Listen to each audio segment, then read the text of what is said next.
Let's bring in comedian Tom Papa. There he is. Hey. There he is. How you doing, my man? He's got the sport coat on. That must mean that he has a television appearance that he's doing later. Right. He's got to be on TV and do that whole routine, right? It's my travel coat. Yes. You need pockets when you travel. how have you been? What have you Good, been man. up to? I've been all right. I've been touring around. Yeah. I've been my Liberace movie came out this summer, so there's different stages of when you're in a movie. Like you get cast, and then you get to say, I have a movie. I'm gonna do a movie. Then when you're shooting, you're like, I'm in a movie. Then you have one. Then you go, I have a movie coming out. And this is the end of it, where you're like, "Have you seen my movie?" That's that Behind the Candelabra movie. What was that on HBO? Is that what it was? HBO, yeah, the Liberace thing. That certainly got a lot of publicity, didn't it? Yeah, it really did. It was huge. What did you play? I haven't seen it yet. I actually wanted to see it, but I haven't seen it yet, and I figured I can just watch it on demand on HBO. Sure. It's great. It's crazy. It's Liberace, and he's. I'm interested because I grew up in Las Vegas. So you did? Yeah. Oh man. And Liberace was, big out there huge, in Vegas. Huge. And he just his life was so insane. Like his audience was middle-aged housewives. Yeah. You know what I mean? Like in the but middle he of was America. And totally queer. Yeah, and nobody knew. He fought it 3 times in the press. Well, that's like George. I mean, back then you had to sort of, you didn't want to be known as being gay. George Michael, if you remember, like when he came out, when Wham came out, that must have been early 80s, I guess. I was born in 75, so it must have been like when I was, 6 years old or something. Yeah. And like all the chicks were into George Michael from Wham. and like, how did people not know at that point? Like, I've talked to my mom about it, and she's like, we just didn't know. We had no idea that he was gay. Now, in hindsight, you go back and you look at him prancing around in short shorts. Yeah, fingerless pink neon gloves. shorts. Right. Wake me up before you go. Nothing more straight than that. Right. Who would have guessed that he was gay? But there was a thing back then that unless they actually said the words, people didn't believe it. I mean, look at early Rosie O'Donnell, right? Yeah. With Tom Cruise, my cutie patootie. Right. And everyone that knew was like, she's so gay. Right. But she wouldn't say it, so her fans really didn't think it. Tom Papa's coming out on the show today, as a matter of fact. He's right. completely This is my gay blazer. You didn't have to tell us that. We already knew it. I've been talking about that, though, in my act. Like, we were the last generation that had like that. Like, my kids, they have friends with 2 moms and 2 dads, and there's no judgment with this generation. And everybody's out, and there's no. But when we were little, if there was someone that was slightly effeminate, he was a queer or a fag or a gaylord. Right. I would say, and you would beat him up. Yeah. I mean, and gaylord always confused me. I was always like, why does he get to be the gaylord? No one even likes this guy. I should totally be the lord of the gays. Oh, I get it. I mean, I guess, I don't know. Kids would totally get ripped on for that. I'm assuming, I don't know. I find it hard to believe, like you talk about the tolerance that kids have and that kind of stuff. I still find it hard to believe that kids aren't as cruel as they've always been.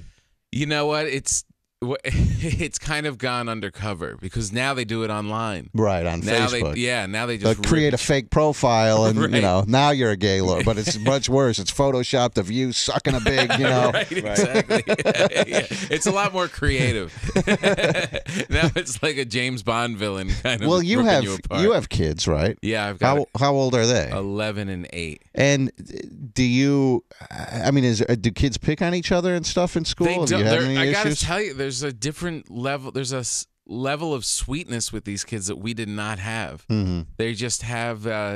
We were just. It was hell. You're just ripping each other apart. And This means there's going to be a whole generation of bad stand-up comics then, right? Yeah, exactly. Because that's their training ground was school for you, I'm assuming. Yeah, completely. Right? Yeah, I one time I wore my mom's jeans by mistake. Oh, my In God. 7th Stop grade. it. I swear to God. Stop I was it. 7th grade. I was around the same size as my mom, and I was just in the laundry room, and I just picked out jeans. It's early, I just threw jeans on. Oh, and they kind of were a little short, but not that short. And I remember coming out of the locker room at gym class, and there was a whole gaggle of girls. And the lead girl, the lead mean girl, was like, "Nice chick, jeans, Tom. And I'm like, what? Oh my God. And I look in the mirror, and there's this chick, CHIC, on my ass. I was like, oh no, this is why they're big in the hips. How do you explain that? What do you say? I don't To think fast on your feet. Well, I was banging my girlfriend Right. before school, and we just got dressed very quickly Right. and hopped on the bus, and here I am. I just pulled the Liberace. I was just like, I'm not gay. It was brutal, but that lasted like the rest of the year. I was Tommy Chick Jeans. How did you get in this Liberace movie? I did The Informant with Steven Soderbergh Okay, yeah. and Matt Damon. I don't think I haven't seen that. I'm not a big movie watcher, so I don't catch a lot of You this really stuff. should, because you'd be more impressed that I'm here.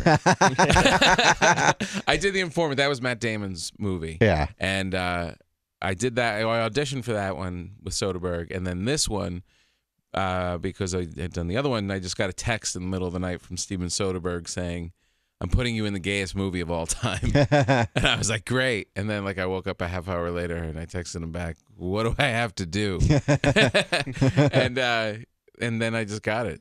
Didn't he retire from or said he was going to retire from making movies? Did he actually retire from making movies? He's retired from making movies. He said he was sick of the system, sick of all of it. He was going to retire. Did this one, and it's nominated for 14 Emmys, and it was a real huge success. And Magic Mike was right before that, which was another huge success. So he says he's retired, but I just got a call. He's doing a TV thing for Cinemax called The Nick with Clive Owen, and it's about hospitals and stuff in the early 1900s in New York when cocaine and heroin were legal. They were just seen as drugs, and these doctors were really innovative, but they got addicted to this stuff. So he's doing a 10-episode thing on Cinemax about that, and I just got a call to be in that. Oh, really? Yeah. Boy, what a guy! They just call him now. You need a friend. You need someone who likes you. Right. And I got Soderbergh. That's a pretty good. That's a good one. Yeah. Well, between him and Jerry Seinfeld, this guy, boy, he really knows how to kiss a lot of ass. Tom Papa. Let me just say again, I'm not gay. The funniest one part of doing Liberace was with Michael Douglas. Because he right after. He does this movie of being this gay Liberace and everything. And then right after, it's like as soon as the movie came out, that story came out, you know how I got cancer? From the gore? It was from cunnilingus. Remember he had that saying? Yeah. It was total. He had to, I think he had to say that, right? It was a total reaction of. It's like cleansing the public's palate on your gayness. Right, exactly. I'm still Gordon Gekko.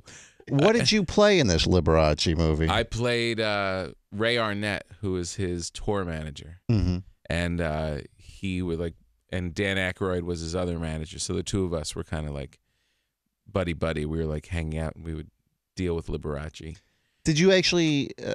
Is the guy who was his tour manager still alive? Did you talk? Did you talk to him? Meet him at all? I didn't. Soderbergh saw him, and he's like 80 something now, and he met him. Had dinner with him, and because in the script I wasn't sure if my character was gay. There was nothing saying he was part of that world and dressed flamboyantly and stuff. But I said to Soderbergh, "Was Ray Arnett gay?" And he said, "You're much gayer than he is."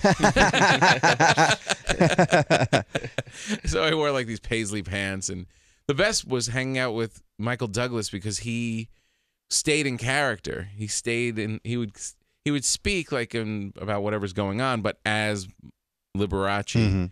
Like one time we were in a scene and we were in the background, and so we're not mic'd. Matt and whoever's doing something, it's their scene. We're just in the back, so we'd have no microphones on. And he's dressed in this giant red, crazy sequenced, Evel Knievel outfit, and Soderbergh's known for doing a take, like one take, and you move on. He kind of knows what he wants and gets it and goes. It's not really that long. And this one, it just kept 4 or 5 takes. And Michael Douglas just leans into me and says, "Wow, they're doing a lot of takes on this. I wish they'd hurry up, I have to take a dump. I'm just like, and like in the movie, you could see me in the background just kind of like looking at him a little weird. I'm like, that's because one of the biggest movie stars of my life has just told me he wants to take a dump as Liberace. Okay, so you've done stand-up comedy for decades, Yes, I guess. yeah. Almost You've 20 done years. TV shows. You hosted The Marriage Ref, Yeah. stuff like that. Yeah. You had a TV show, I know, at one point, Yeah. didn't you? That lasted a few episodes or something. Yeah, just like 5 episodes. Did you, when you get in a movie like this, have you taken acting classes or anything? Or Yeah, I always acted. I started like in college. I basically left my major and did theater, and it wasn't a huge program, but I just lived in the theater and acted and did all that. And then when I got out, I've always been doing a little bit of it, you know. And I trained in New York a little when I first got there as a comic. I would take acting classes and stuff like that. It's not that hard a gig to act. You just gotta be cool. You don't do too much, and you can get away with it. For instance, Michael Douglas, who's a huge actor, is he doing something that is extraordinarily difficult? I mean, yeah, in that level, I mean. So what you're saying is that you could probably come to me and say, Rover, I have a small part in a movie. You're playing my agent or something, and I could do that For sure. But if I needed to play something, then like now, if I'm like, Rover, you're playing my agent, fine. Okay, now the next scene, you're gonna have to come in, and your father's gonna tell you that your mom just died, and you're just about to tell him that you've stolen money from the family, and all of a sudden it's getting heavy, and now you're gonna walk in there and just lock up and be fired because you don't know how to that's act. difficult. That's hard. Yeah, basically. that stuff is Right. hard. But it's amazing. Like you watch these guys, like Matt Damon in this movie. There's this one real emotional scene, and these guys are just pros. They've just been doing it forever. Like they couldn't do what you do, and we can't do what those guys do. They've been doing this for 25. Matt's been doing it for 20 years. Douglas has been doing it for 35 years. He had a scene where he's crying and he's like literally sobbing, and his father died, and he's telling Michael Douglas that his mother died. I'm sorry, his mother died, and he's got to go back home, and they're breaking up at the same time. So it's this emotional thing. He's breaking up with Michael Douglas, but he also has to go home and see his mom, and he's very emotional. And it's one of his heavier scenes. I was like in the background of the scene, and I'm just watching Matt on his BlackBerry. He's just sitting there in between scenes on his BlackBerry, and they're like, "Okay, you ready, Matty?" And Matt's like, "Okay," puts it underneath the napkin on the table, and just kind of looks down, and now he's crying. He's like, No kidding. He's just doing his thing, and his lip is quivering, and he has a couple of tears, and he does the scene, and it's really emotional. They're like, "Cut." All right, cool. Was that good? And he just goes back on his BlackBerry just like that. Wow. Yeah. I mean, those guys, they just have an instrument that they've kind of worked and done it. And if you over time, you could probably. You think you could practice? I mean, if you quit comedy and just focused on acting for the next 10 years, you think you might be able to do stuff like that? Yeah, I think so. I think that if you, as an artist, if you are just kind of open and you're just kind of honest and always in the moment, if you do interviews and you feel like some people are on and they're not open and honest, and it's kind of crummy, right? And it's kind of like this weird kind of hacky feeling. And then other people come in and they're just honest and they're open and their stuff, and you've got to maintain that openness as an actor, and you can do it. You just have to kind of get all of the other stuff out of your head and just be present. And that's why I'm saying, like, if you were to just do nothing, like if you came in as the agent and you're just small and didn't try and do too much and just were in the moment and just present, you'd come off great. Because you're not doing too much. It's when people you see, like on shows, when people come in and they kind of push it And it's like, well, the next time you see Soderbergh, will you mention me to him? I absolutely will. And this guy who can play an agent, he can't really do anything emotional, but he's perfect to just walk in and say, hey, I got you a job.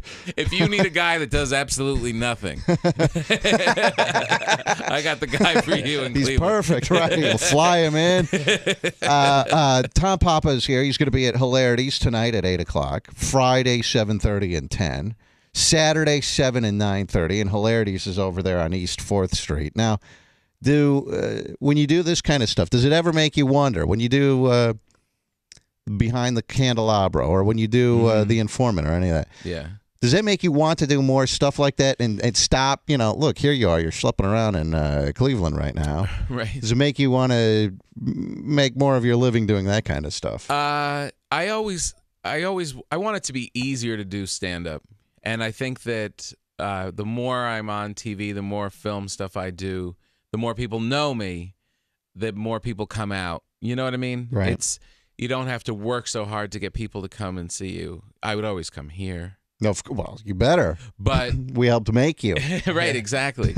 But there's the I love doing that stuff, but stand-up I love more than anything else. You know what I mean? There's something about stand-up. It's just, as a performer, it's just, you're there, it's live, it's I write it that morning, I do it that night. There's nothing more powerful as a performer than doing stand-up. It's just a rush. There's a huge rush, and I love it immensely. But I like doing the other stuff. I think it's cool to be like, hey, I'm in a movie. I mean, you don't really get to say that. Right. It's kind of a cool thing. It still feels fun. You're around all these great people. There was this thing in the Liberace thing where literally on camera, I'm watching it at home with my wife, and it's literally me, Matt Damon, Michael Douglas, and Dan Aykroyd. Those are the only faces on the TV. You're like, how the hell did I get into this scene? Right, exactly. I'm like, that really happened?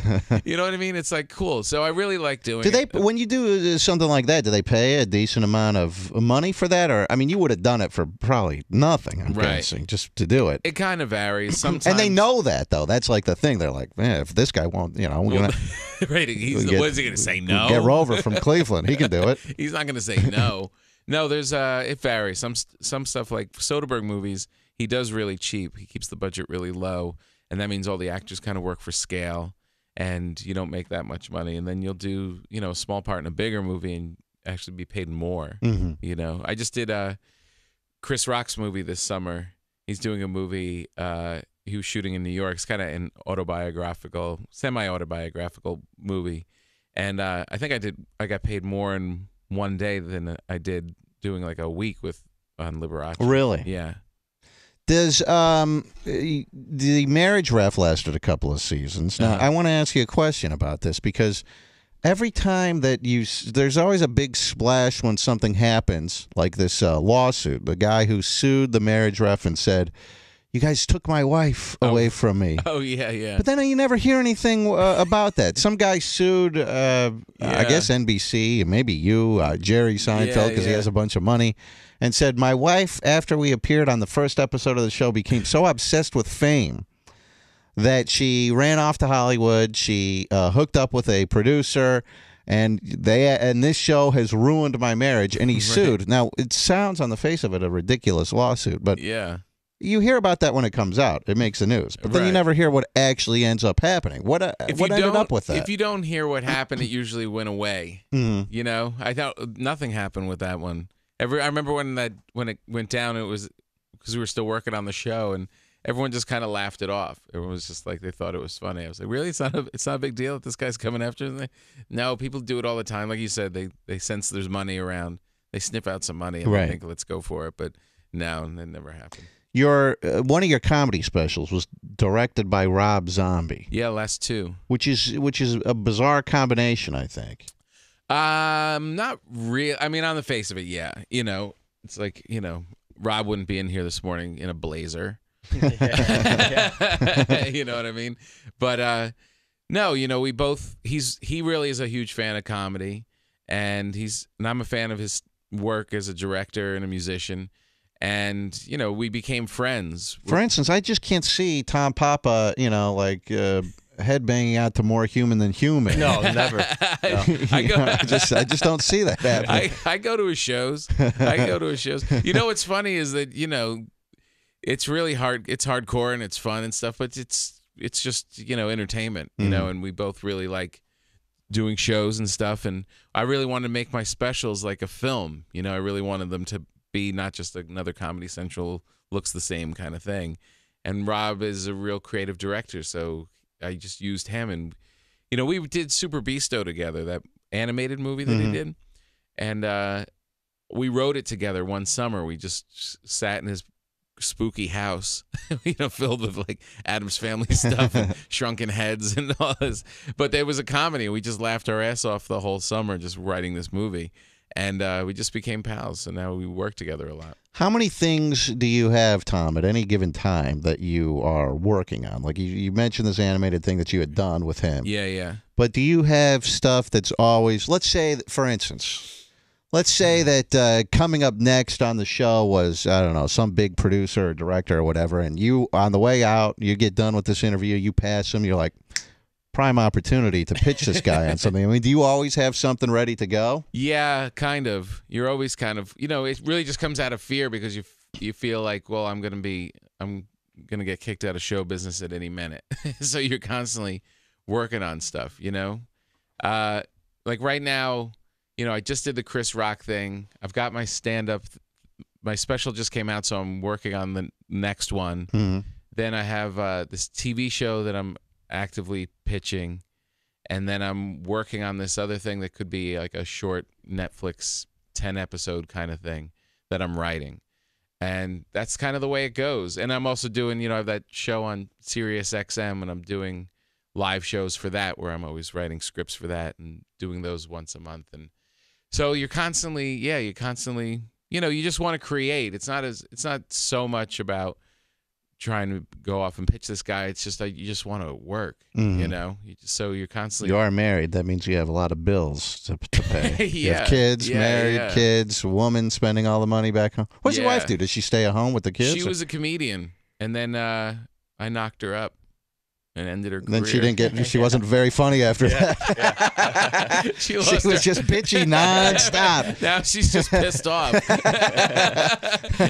Now she just wakes up angry. Tom Papa is going to be at Hilarities. He's going to be there at 8 o'clock tonight. Friday, 7:30 and 10 o'clock. Saturday, 7 and 9:30. That's over there on East 4th Street. I think I have tickets to give away to one of your shows. Oh, that's delightful. Right? Dumb? Is that true? All right. Caller 30, 1-866-YO-ROVER. I'll give you tickets to see Tom Papa. And his website, tompapa.com. P-A-P-A is the last name. And your special, that's available where? It's on Epix. It just came out on Epix. You get it online on epixhd.com if you don't have Epix. And then it moves to Netflix in October. And this is Tom Papa Freaked Out? Freaked Out. Is this the one that was... this is the newer... and that's also directed by Rob Zombie? Also by Robbie. All right. So, Robbie Z. Have you had Rob in here before? I have, yes. He hasn't been actually in the studio for a long, long time. But he's been on the phone every now and then. He could be a tough interview. He's it's sort of hit or miss with him, as a matter of fact. Yeah. His brother is an excellent interview. His brother, I don't know if you know this, but his brother's in a band called Power Man 5000. No, I didn't know that. And I thought you being, into sort of, that kind of music, I thought you might know this. Hey, I'm listening to the new Sabbath. Does that count? Yeah, sure. Yeah, the new Sabbath. Like right. Yeah, it's brand new. Yeah. It just came out. His brother's always a very good interview, right? Yeah, he came in. I think Rob Zombie is too. You just sort of have to get, Yeah, he puts his feelers out, and when he knows you're cool, then he'll kind of loosen up. And if it's not, I always have a hard. Anytime you do something over the phone, it's 10 times more difficult to do an interview over the phone than it is in person, where I can intimidate Rob Zombie if he doesn't do the interview that I want him to do. Tom, have fun while you're here in town, and thank you for coming in. Yeah, good to see Rob you. Zombie playing us out here a little bit. I'm going to take a quick break. We'll be right back on Rover's Morning Glory. Hang on.